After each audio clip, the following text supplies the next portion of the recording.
fly. Girl, but I ain't asking. They say they love my ass and 7 G's to religion. I say no, but they keep giving, so I keep on taking. And no, I ain't taking. We can keep on taking. So hi guys, welcome back to my channel. For today's video, ito nga yung look.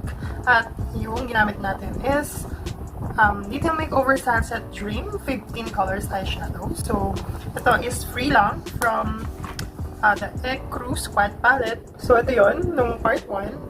Meron na siya dito sa channel ko, na-upload ko na, and then may review na rin siya. So dito lang tayo sa freebie or yung buy one take one niya. Pag bumili ka ng Eyebrow Squad palette, meron kang Sunset Dream ng Detail Makeover. So this palette is 699 pesos at ako-promo siya nung November 8 hanggang 10. So yan. Dahil free naman siya, at kahit hindi naman siya free, kung bibili mo siya ng solo, is for me is okay siya dahil sulit yung, ano ba ito, magkano ba ito? 500 plus eh.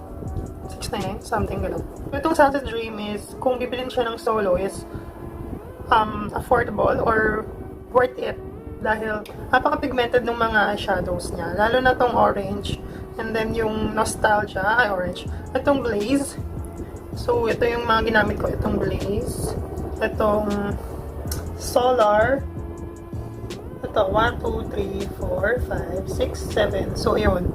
Mga ano siya, pigmented siya guys. So, swatch natin yung mga shimmered niya. Itong golden. Ayan. Tapos yung candlelight or candlelit. Diba? Pigmented. Tapos itong golden. Ay, itong fire. So guys, diba? Pigmented niya. So ito yung 3 sa 6. Tama ba? 2, 4, 6. 3 sa 6 na shimmered or metallic. So ito naman, swatch natin yung mga dito, mga matte. So try natin itong warmth. Pigmented din siya guys. Bihira yung pigmented na dilaw ha, in fairness. Tapos yung Blaze, itong orange. Oh ha, diba? Napaka-pigmented niya. Tapos itong Nostalgia. May pagka-dark chocolate ka na. So, ayan.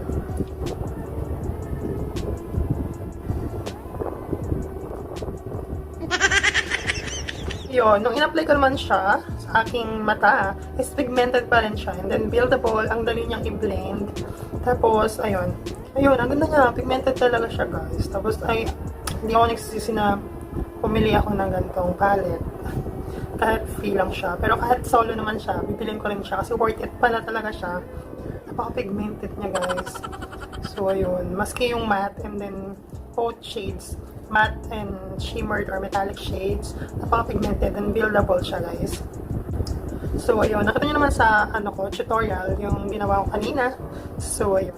Ayun. Wala naman akong downside na nakita dito. Dahil, hindi naman siya powdery. Although, powder kasi siya. Kaya, sabi mo may powder. Pero, hindi siya powdery. I mean, hindi siya makalat. Hindi siya, as in, magkakalat sa pan.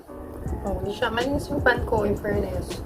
Hindi siya, hindi siya pag kumuha ka ng product sa pan, is magkakaroon ng mga dust. So, dito sa palette ko, hindi siya ganun. So, for me, napaka-worth it nitong Sunset Dream ng Detail Makeover. I love it. I love this, palette. Bili na kayo nitong Sunset Dream, kahit hindi na siya naka-promo, na buy one take one. It's worth it, kahit solo lang siya, guys. Compare mo dito kay Eyebrow, mas bet ko to. Kasi, ang ganda ng shades, ang ganda ng colors. May brown na rin siya. Makapagawa ka dito ng daily look to glam look. Parang ganun. Makagawa ka.